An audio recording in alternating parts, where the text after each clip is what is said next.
So, like Professor Dupuy, I had the same challenge of trying to create lemonade from lemons, and the Empower study, which was a phase 3 study of dexpramipexole, as you all know, was negative for a result. We have spent some time looking at the results to determine if, number one, were there any subgroups of patients that may have benefited from the drug.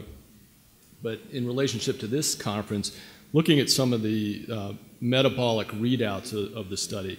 And so I will confess that before 2013, the last time I thought about creatinine was in med school, and other than thinking of it as a metabolic or a marker of renal function, I'd never really thought about it in relationship to metabolism. So here's just a little primer for those of you that are probably already familiar with this, but the creatinine, of course, it's spontaneously, non-enzymatically, and irreversibly produced from the breakdown of creatine and phosphocreatine.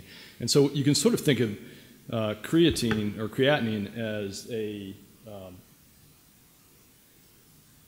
I can get this to work, really sort of a drain on creatine. So normal human adult has about 120 grams of creatine, and you lose about 2% of that a day, so about 2 grams. And it has to either be replenished, and it's replenished either as a consequence of dietary production or a lot of synthesis. And this excludes the CNS axis, where, of course, creatine is also synthesized. But importantly, about 90% of your total body pool of creatine, which is comprised of creatine and phosphocreatine, is found in the muscles. And interestingly, in type 1 muscle, the ratio of phosphocreatine to creatine is about 2 to 1. And it's twice that. It's about 4 to 1 in type 2 skeletal muscle. Now, I hadn't read this paper when it came out in 2005, but I certainly read it subsequently.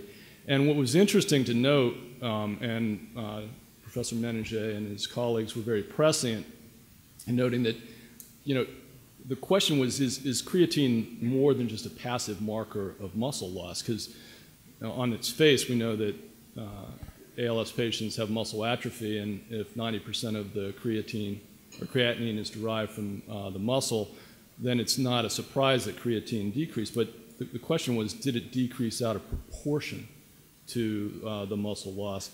And really, this last sentence, which is really, is it sort of a reflection of what's going on metabolically in the muscle and what's happening with creatine? So we looked in Empower at the correlation between creatinine at baseline and the ALSFRS score. And so consistent with Professor Meninger's work and then the work that Bob Bowser just showed us, you can see that there's a very significant correlation between creatinine levels and creatinine and ALSFRS score. And it's a reasonable correlation. It accounts for about 30% of the variability.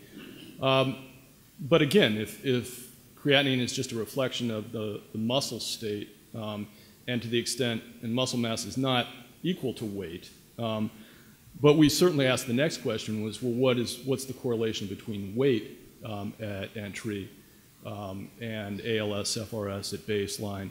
And what we found was that there really was no correlation. Correlation coefficient is 0.04. It's not significant. And this is in contrast to some literature that has suggested that BMI or weight is a positive predictive factor. And now we haven't, there's plenty of analyses to be done, and we're looking for ways to make the database available to colleagues in the academic community, because there are a lot more important questions that can be asked from this database. But on its face, again, we saw this significant correlation between creatinine and not a correlation with weight. So, is there a clue in terms of how creatinine is reflecting the creatinine pool or the creatine pool in muscle metabolism? And I think, Bob Bowser just presented data from his 2012 paper with Kay Lawton and others that showed this result, that showed that creatine was actually increased in ALS patients and creatinine was decreased. Now, the creatinine decrease was not a surprise, and perhaps the creatine increase was not a surprise either, although on the face of it, if you think about it, if creatine spontaneously degrades to creatinine at a constant rate, it's a little paradoxical that you would have an increase in creatine and a decrease in creatinine. And the authors did they did realize that the increase in creatine was not due to supplementation. So one conclusion that you could reach is that there has to be reduced phosphocreatine, because remember that creatine or creatinine is the breakdown product of the combination, the total body pool of creatine and creatinine, and creatine and phosphocreatine. And this actually degrades at twice the rate, at a 2.6 daily percent conversion rate as opposed to a 1.1% conversion rate. And by the way, if anyone's interested, the tome on this is about a 100-page article by Weiss et al. That was published in 2000 that will tell you everything and more than you ever wanted to know about creatine metabolism. But this, one of the questions is then does creatinine loss not just reflect muscle loss, but does it really reflect the energy deficiency state in ALS? Now, this is a slide that Professor Dupuis showed us, and it's well known that the ALS mice and ALS patients are hypermetabolic, meaning they burn more oxygen than you or I do. It's also known that there are impairments in oxidative phosphorylation and an increase in glycolysis. Well, if OXPHOS is impaired, then there's a generally reduced, one would anticipate, production of ATP, meaning that ATP that's required for cellular energetics has to be produced by glycolysis. If this is insufficient, then your total body, your ratio of phosphocreatine to creatine is going to be reduced. And if that occurs, then you're going to have a lower level of creatinine that's degraded from a given cell. The other thing to remember about the mitochondria is that usually it's a perfect symbiotic organelle. But in energy deficiency states, its main job is to maintain its mitochondrial membrane potential. And I know there are a lot of mitochondrial experts here that could speak more eloquently to this than I. But this, the ATP synthase, which sits below this creatine mitochondrial CK enzyme, actually can reverse. And a mitochondria will start to consume ATP to maintain its membrane potential. So in low energy states, you really have competition for ATP production, which could lead to this reversal of this ratio. So if energy is depleted in ALS patients, and creatinine is a marker of that, is it also a marker of not just baseline ALS, but as Bob showed in one of his last slides, he saw a correlation, a positive correlation between the decrease in creatinine and the decrease in ALSFRS. And what we saw in this study, in the EMPOWER study, again, was actually stronger. The magnitude of the correlation was slightly increased. It's still highly significant. So the rate of creatinine change actually was significantly predictive, as Professor Menerje predicted 10 years ago, of the rate of decline measured by the ALSFRS. And this correlation also there are also correlations, positive correlations with survival. Now, there was even though at baseline weight was not a predictive factor or correlated with ALSFRS, there was a significant correlation of weight change to ALSFRS change, but it was smaller. It was substantially less, explained substantially less of the decrease than the decrease in energy, or the creatinine did. So we also looked at creatinine and other metabolic and this was not a metabolomic studies, these are just routine chem labs that you get when you screen your patients. Was there a difference in the Empower lab characteristics, and could we use creatinine to start to sort ALS subgroups? And the first subgroup we started with, and we'll talk a little bit more about this on Saturday, but in the Empower study, there was a significant decrease in the number of ALS-score definite subjects than there were in the phase 2 study of dexpramipexole. So we went to look at, is this, there's literature also that suggests that that group is more rapidly progressing and has worse outcomes. Well, they're also biochemically worse. They had a significantly decreased creatinine level at baseline. And interestingly, phosphorus was also decreased, and here is another biomarker that we just saw in the first talk today that was significantly decreased. GFR is really just a reflection of creatinine. There was some interest, cholesterol wasn't significant, but it was different. There were no differences in triglycerides or uric acid, but again, this is a rich database that merits further study. But one of the questions is, again, if creatinine can help segregate this, is it also a reflection of early and greater loss of function in the limbs? And in fact, if you compare the ALS-score definite patients with the not definite patients, on the subdomain scores, they had a greater decrease in fine motor and gross motor function than they did on bulbar, and basically no difference in their respiratory domain. And the deficits overall was a greater magnitude in the motor and fine motor scales compared to the bulbar scale, and certainly in the respiratory scale. Creatinine also got worse over the course of, significantly worse in the definite subjects compared to the not definite subjects. So these patients had, in addition to a lower baseline score, had a greater loss over the course of the study.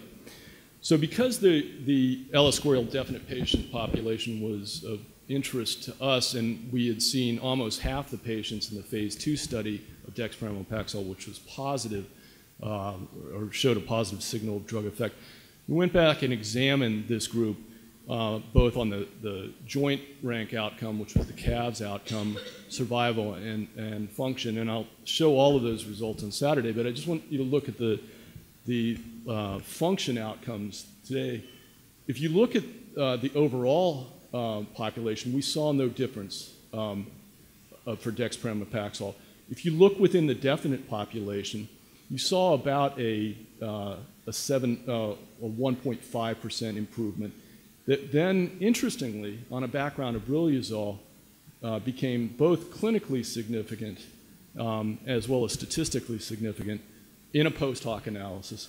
And on a background of riluzole with short symptom duration. So these were the most severely, rapidly progressing patients. This is where we saw the greatest magnitude of effect. Now, it's a post hoc analysis, and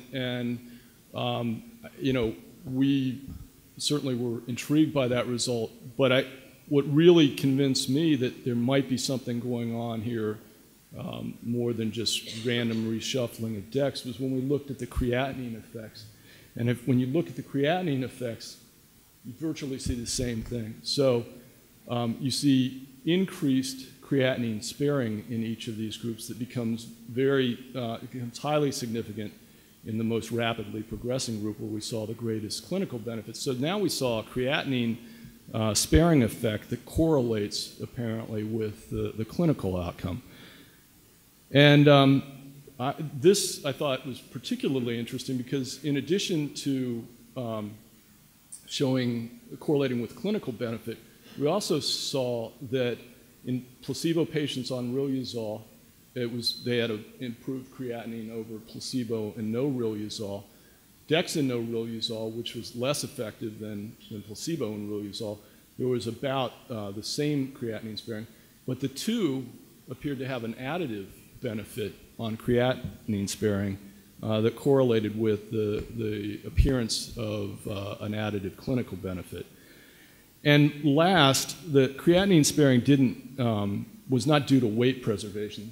In fact, if you adjust for weight loss, there was a greater sparing of creatinine in the DEX-treated group relative to weight loss. And in fact, patients tended to lose a little bit more weight with dexpramipexole, which is not a good on its face, but I think there may be some clues from a nutritional standpoint that may point to maybe some future hypotheses that could be generated.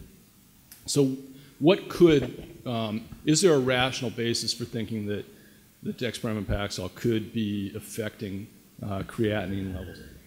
In 3 separate labs, the Jonas lab at Yale, the Manfredi lab at Cornell, and in a study that we did with Metabolon, in 3 different cell systems, so in hippocampal slices, in SY5Y cells, in mitochondria from wild-type mice, dexpramipexole has shown a significant increase in ATP production. And actually what's not shown here, but interesting in the light of Dr. Dupuy's presentation, at the same time that ATP production is increased, oxygen consumption is reduced.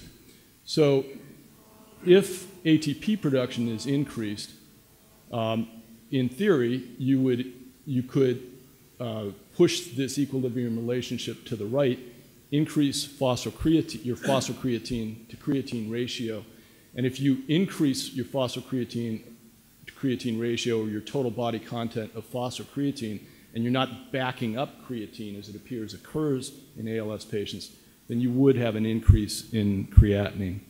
So finally and quickly, and Ben Brooks told me not to show this, but I just ignored him. Sorry, Ben. Because he said you can't show creatine, which failed, and dex, which failed. But after we started thinking about this, I thought, well, if dex does actually have the effect of increasing phosphocreatine ratios, is there an insufficient availability of creatine? And we'll just look. So in the Empower study, creatine was permitted as a supplement, but to a maximum of 5 grams a day. So only 40 patients studied it. So this is the tyranny of small numbers, and this is post hoc analysis. But interestingly, the 17 patients that got dex and creatinine did significantly better than the dex no creatinine, placebo no creatinine, or creatine, or placebo creatine and placebo no creatine patients. That was one thing of interest. Maybe even more interesting was the fact that when we looked at weight gain, because we know that dex patients lost more weight than non-dex treated patients, there actually was a relative weight preservation. So I'll steal from Professor Menenge's conclusion and say there are a lot more questions than answers, and I certainly don't have the answers to the questions. But here are some things I think we could think about. One, I think the Empower data are strongly support the exploration of creatinine as a biomarker, both of disease status and progression. The data are certainly consistent that it's more than just a simple marker of muscle atrophy. It could be that creatinine, this creatine, actually the Lawton and Bowser work that showed the imbalance between creatine and creatinine may suggest that this energy deficit occurs right at that creatine kinase or ATP production level.